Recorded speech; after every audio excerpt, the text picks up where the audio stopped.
Welcome to Pleroma Pathways, apocalyptic and mystic Christianity, where we explore esoteric and apocalyptic texts. Enoch 39, the second coming of Jesus and the restoration of the 10 lost tribes. The Book of Enoch, chapter 39, is a prophecy concerning the second coming of Jesus Christ, the political restoration of the kingdom of God, and the gathering of the 10 lost tribes of Israel.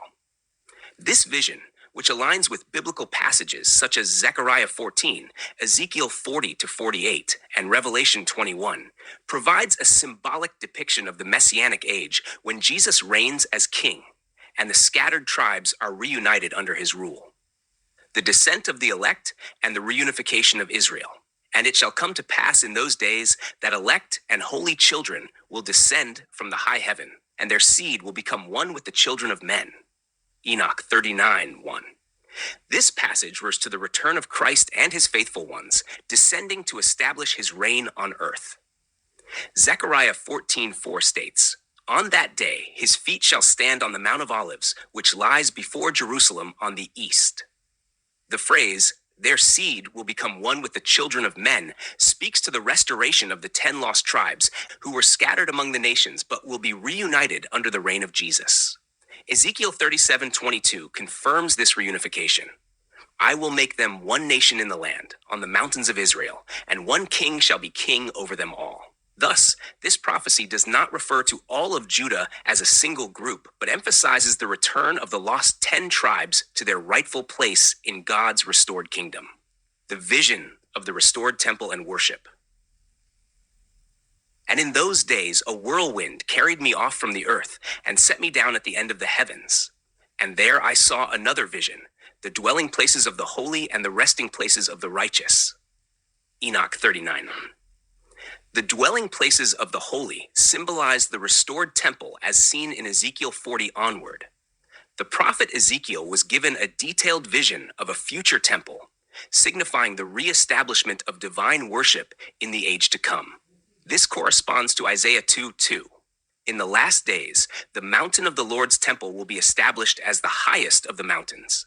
Here, Enoch sees the place where the righteous will dwell, pointing to the future Messianic kingdom, where Jesus reigns as king over a restored nation. The elect one and his kingdom.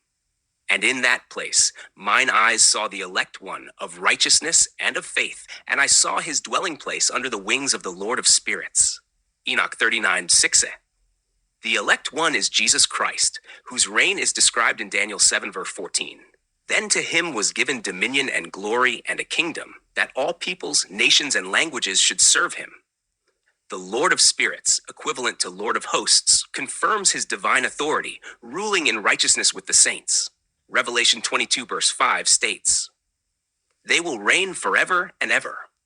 This confirms that Jesus' kingdom will be eternal, and that those who are righteous will stand before him in glory.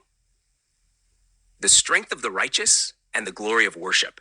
"And all the righteous and elect before him shall be strong as fiery lights, and their mouth shall be full of blessing, and their lips extol the name of the Lord of spirits."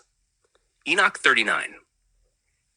This passage describes the glorification of the saints, aligning with Daniel 12 verse 3. "Then the wise shall shine like the brightness of the firmament, and those who turn many to righteousness like the stars forever and ever." This symbolizes the transformed and resurrected state of the faithful, who will partake in worship in the restored temple. Enoch, overwhelmed by the vision, expresses his longing. "There I wished to dwell, and my spirit longed for that dwelling place." Enoch 39:8. This corresponds with Revelation 21:3, which declares, "Behold, the dwelling place of God is with man. He will dwell with them, and they will be his people." The eternal praise of God and the restoration of all things. "Those who sleep not bless thee. They stand before thy glory and bless, praise, and extol, saying, Holy, holy, holy is the Lord of spirits. He filleth the earth with spirits." Enoch 39:12-13.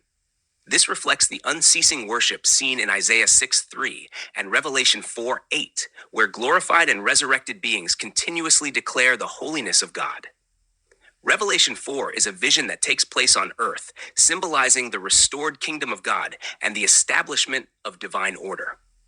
The fact that the earth is filled with spirits further indicates the resurrection of the faithful and the restoration of divine rule over the world.